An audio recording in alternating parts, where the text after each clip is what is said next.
Hello everyone and welcome back to another video. My name's Ashton and welcome to the channel. Today we're at the Avalon Airshow, so let's get right into it. Make sure you stick around for the rest of the video, as later on I'll have interviews with the Australian Roulettes, Foxbat, Sling, Tecnam, Jabiru and many others.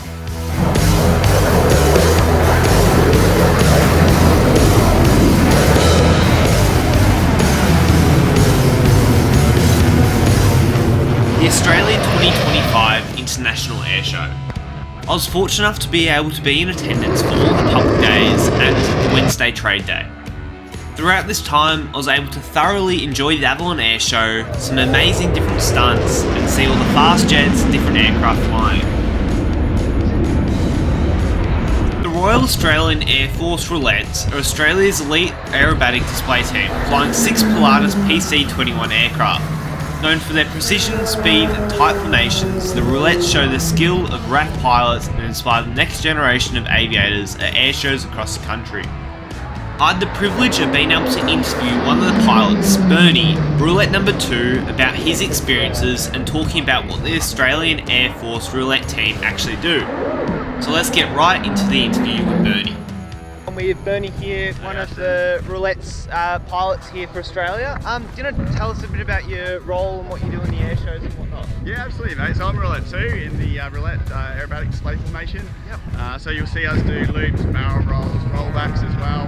And we get to go around the country meeting people at air shows, having a chat and show them what it's like in the Air Force as a pilot. So. Yeah, awesome. And you've just hopped out of a plane, do you still have a bit of a thrill buzz inside you, or what's it like? Oh, a little bit. Like probably, yeah, the nerves are a bit higher before the show. Once you're in the show, you just get into the flow of things and it sort of calm down a bit. Absolutely. And how long have you been a part of the Air Force for? I've been in the Air Force now for 18 years, so quite a while. But I had a bit of a, I guess like a complicated journey. So I started as an engineer originally, and then I did pilot's course, flew the P3 Orion, flew the F22 and I've been an instructor for 4 years before I did the Roulette stuff. Yeah, as well, so. awesome. And what else do you do as part of your role, except for just doing the air shows? Yeah, so we're in a part-time team as much as we'd love to do it full-time, big deals.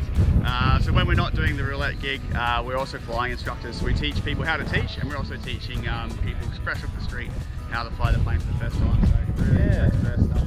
Well, how far away are you actually from the other aircraft when in formation? Oh, not far at all. So depending on the position we're flying in, put a number on it, I'm not sure. They have to be maybe person to person, maybe 5 meters. But then thinking wingtip to wingtip, not much in it. Maybe like 2 meters at first, sort of thing. So do you ever get nervous doing it? You do. First time you see everything, it's a bit nerve-wracking, but now I've done it a few times, sort of ease into it, and you build that confidence that you can get yourself out of any situation, and it becomes a lot more fun. And what's your favourite part of the job? Favourite part of the job has to be a Roulette display. It's unreal. They throw you the keys, and it should be illegal to have as much fun as we do in a plane. It's fantastic. Absolutely. Well, thanks very much for your time, Bernie. A massive thank you to Bernie from the Air Force Roulettes for letting me interview him and ask about his experiences in the Air Force. Everyone has a different pathway, so it's great to hear from different pilots of how they've gotten to where they are. For Bernie, the Air Force was an amazing opportunity where he could get into the world of aviation, and now he's living his dream performing at air shows as a part of Australian Air Roulette. And then for the long-awaited F22 Raptor Display.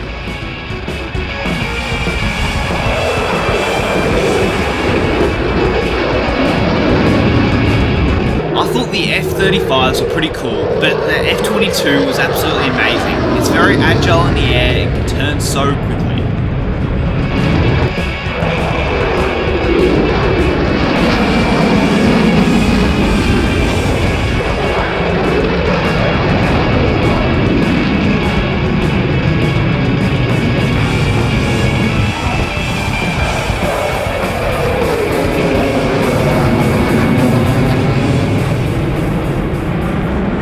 Next up, I got the chance to chat with Foxbat Australia about all their different amazing aircraft. Also, the awesome Wheelies with Wings program, helping people with disabilities take to the skies and experience the freedom of flight.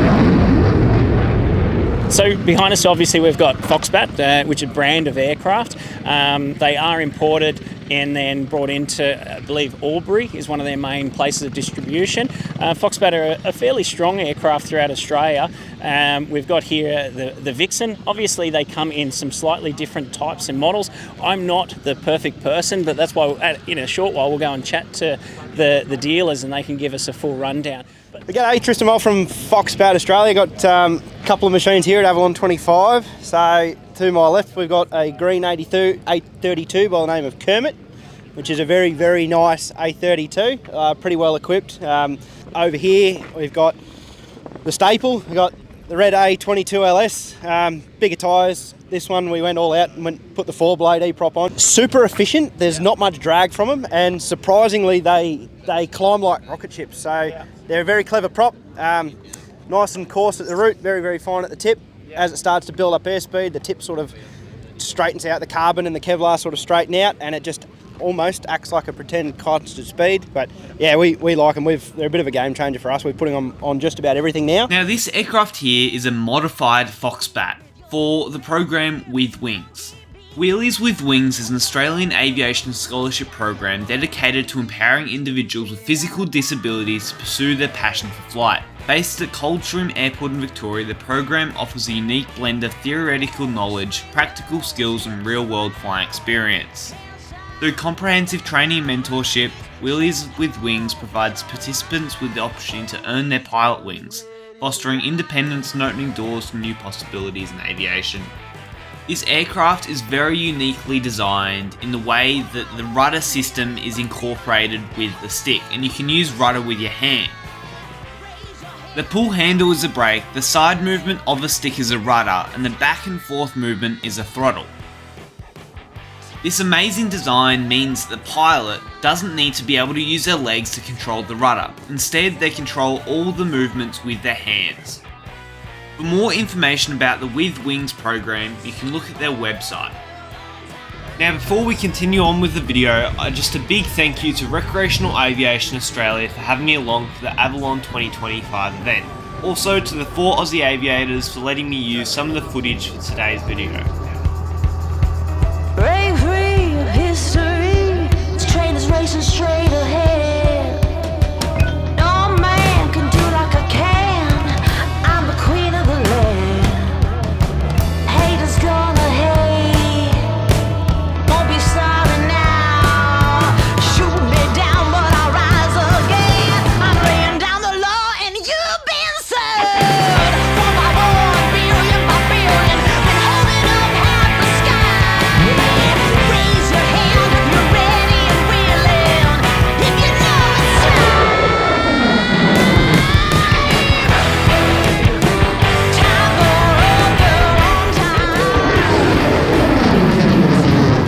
Okay, Good. so we're with Errol here in front of the Sling stand, in front of what aircraft is this? Oh, this is a Sling 2, yeah. Sling 2. So, tell us a bit about yourself and, a bit about your background Yeah. and then about the aircraft. Yeah, all good. So we started with Sling Aircraft here in Australia in 2012. The Sling 2 actually was designed, developed and first prototype built in 2003. So the guys decided in 2003 to fly around the world after they built it. So very interesting fact about the Sling 2, it's this exact same aircraft. So we've had this aircraft for many, many years now. Over 400 of them sold worldwide. In Australia, probably about 40 or 50 were flying. We've got these in our flying school, RAA flying school in up in Gold Coast. And we do on average about 70 to 80 hours per month per aircraft. So we've got 5 of them in Heckfield. The Sling in Australia, the Sling 2, with the highest airframe hours now, 8,500 hours. Wow. And still going strong. Yeah, So wow. yeah, so we've got, so you can buy this as a kit build or as a factory built aircraft. What's more popular between the two options? Oh, I would say it's about 50%. 50-50, yeah. So about 50-50. People, the thing you like about this is it really incredibly well handling aircraft, very well balanced, exceptionally strong. It's a strong aircraft. So this aircraft here is capable of cruising at 120 knots all day long, burning only about 22 liters per hour. Good, strong, honest aircraft. All metal construction, So So lovely aircraft. So if you sort of look over my shoulder and you look at the aircraft over there, that's called the Orion Cup. Now that aircraft is also now new to Australia. So that aircraft can be registered in recreational aviation as a 760 kilogram Class G aircraft. So absolutely wonderful aircraft. It's got a 914 turbo engine in it. Lands in land and takeoff in about 35 meters. Stalls at 23 knots and cruise at 105 knots. Wow. So yeah, there you go. So this aircraft, very impressive. At the last RAA Airshow in Parks about 3 years ago, we gathered 25 school kids that's never built an aircraft, never been involved with aircraft building. We took them to Parks, and at the airshow we built one of these with 25 school kids in 5 days. And after 5 days, we flew it at the airshow. Wow. So yeah, so that was roughly about 200 to 220 hours of build time. Yes, So yes, and at next year's Parks Airshow, we plan to build another one like this at the airshow with a team of women. So yeah, something exciting coming up. Yeah, wow. but yeah, now Australian made a very, very nice aircraft for cruising around the airport. Yes, Short yes. field takeoff, landing, but a nice just off airport flyer. And big wheels again, not as big as Big those wheels, ones, yeah. but big wheels. But yeah, you can land on the beach. You can land in the bush. It's really a nice big side-by-side aircraft. This one has got Dynon ballistic parachute autopilot, so it's very well equipped. Yeah. And what engine does this one use? 100 horsepower. Yep. So 100 horsepower Rotax again. Yep. Whereas the Orion, in there you can fit really big engines, up to Yes. 200 horsepower, Wow. but still within your RAA category. So yeah, good fun aircraft. Yeah. Well, thanks very much for your time today, That's Errol. nice to chat to Yeah, you guys. absolute Okay, privilege. thank you. Okay, so we're in the J230M, is that right? With Mick, one of the Jabiru aircraft down here at the Avalon Airshow. So if you just wanted to tell us a bit about yourself and the aircraft itself. Okay, so my name's Mick. I'm the owner of Jabiru. We're launching at the airshow the J230M. Yep. It's the first time it's been seen. It's a new model, and the key part of the J230M is that it will be able to uplift the maximum takeoff weight when the Mosaic regulations come in. Right, awesome. Yep. So we've obviously got a fairly fancy cockpit in here. So do you want to explain a bit about what's going on here? Yeah, so going left to right, we've got the throttle obviously, then we've got the Dynon 10-inch HDX, Yep. which is everyone will be pretty familiar with. Got the Dynon radios, the VHF, and we got 4 double VHF set. Then we're trying something new here. So this is an iPad insert, Right, and we've just okay. got the iPad Mini Yep. in the insert, and it's got its own power and it's cooling. Yep. So you don't go red when you need it. So that's all our flight planning, weather information we can pick up off the And like EFB and everything on there. Everything's on Yep. there. Yeah, exactly. And is that easy to remove out of there, or is it sort Yep, of so in it's just an insert, so it Yep. just pushes in and pops Right, out, and the yeah, whole yep. iPad pops out, so you Great, can take yeah. it in, do your flight planning, and Yep. and bring it back. And then we've got the new Micro Air T3000 instruments. Yes. So these are electric instruments, but they replicate the old analog flight instruments. So Right. very neat, and they're all touch screen changeable, and you can set up the screens however you like. So Yeah. so it's a neat fix. And We've all- then, Yeah. in the middle, the stick is? Yeah, so the joystick is, so people will be used to the old Y-shaped stick in the Yes. Jabirus with 2 things. We've gone to a single central column. We've got Yep. electric flap Right. on the stick, so you don't need to take your hand off. We've got press to torque, Yep. and we've got the autopilot disconnect all on the stick. So is this the flaps here, is it? Yeah, that's Yeah. the flap, so up and down, Yep. just electric drive flaps. Yeah. And this one's fitted with a two-axis autopilot. Yes. So we've got the cruising at 120 knots and sitting with the autopilot doing all the hard work. Yes, nice. And is there anything different with the design of this aircraft compared to some of the older models?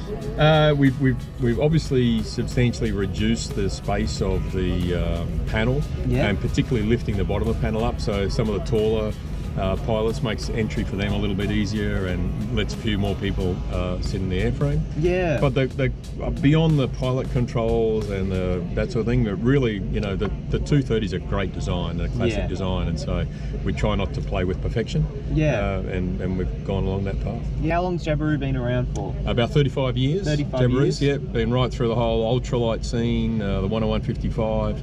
But now all our products are in the light sport category, and, that's where we operate. Yeah. And I saw a 2-engine aircraft over there. What's the design with that? The twin. So we're calling that the J432 twin. So it's pretty much the same, exactly the same cockpit and fuselage as the J430, the J230. Yes. But we've taken off the 3300 engine and put on two 2200 engines. Right. So we've got 160 horsepower. Yep. Climbs like a great galloping thing. It's really it goes really well, and flies. It will maintain altitude on one engine. So it's more an issue of redundancy and safety and that good thing. But you can gallop along at 130 knots on 30 litres an hour, which I think is by far and away the most effective twin possibility. So we're building the first production twin in the States at the moment, and we'll be displaying that at Oshkosh in July. Yeah. What caused you to get into aviation, you know, Jabiru and everything like that? I started when I was very young. I used to ride my push bike out to the Rockhampton airport to watch the aeroplanes take off. I had my pilot's license when I was 16, and then I got my boat license, and then I got my driver's license. So I've just always been a mad aeroplane fan. I did my engineering degree, aeronautical engineering degree at uni, and then I worked for a company called Seabird Aviation out of uni, and then went did a whole lot of things and just came back to Jabiru about 2 years ago. So, that's absolutely amazing. Well, thanks so much for your time today, Mick. Yeah, so I fly out at Lethbridge Airport. I fly Tecnam P92 Eaglet. What is really different about this aircraft compared to that aircraft? It's really part of Tecnam's policy of relentless innovation. Yep. We don't just sit on our hands and say we have the perfect aircraft. We're always looking at ways to improve it. For us, there's advantages in the composite construction. Yep. So we get savings, we get lightness with the carbon fibre, but we still retain the traditional metal wing, tailplane and rudder, because if you're going to get any damage, that's where it's going to happen. It's very easily repaired. Yes. And so most engineers in the country have done their apprenticeships with metal. Yeah, absolutely. And I can tell the shape of it has also changed over time as well, hasn't it? Yes, so this is a result of wind tunnel testing and the like at the University of Naples. And as I said, we get this tadpole shape where we've got a really nice wide cabin. Yep. And if you look, we're tapering to a very narrow rear section. You can't do that with metal. They're built in Naples. Naples, yep. So we're about 45 kilometres to the east of Naples on the autostrada heading back to Rome. And just to give you an idea, Tecnam build 85% of the aircraft in-house. So the wing ribs, the aluminium, everything, it's all done on cut out with water laser jets. Yep. It's all on CAD-CAM programs, so all your rivet holes are going to be exactly the same. So if a panel's damaged, you can order a new one. It fits perfectly with the existing rivet holes. Compared with some of the other aircraft out there, this is all push rods. Yep. So the moment you move the stick either in pitch or roll, you've got an instant response. Absolutely, Very precise. Yeah. Very nice. Well, thanks very much for your time today. Pleasure. You're welcome. So now we are inside the Tecnam. So it's definitely a bit more modern than the one I fly in. All glass cockpit, no little analog gauges anymore. And it definitely feels like a very slick and nice looking aircraft. And it feels a bit more roomy as well with the roof. So yeah, it's a very nice aircraft to be inside. Well, that's the end of the video, so I hope you enjoyed it. If you did, don't forget to like and subscribe, and I'll see you guys in my next video. Safe flying, everyone.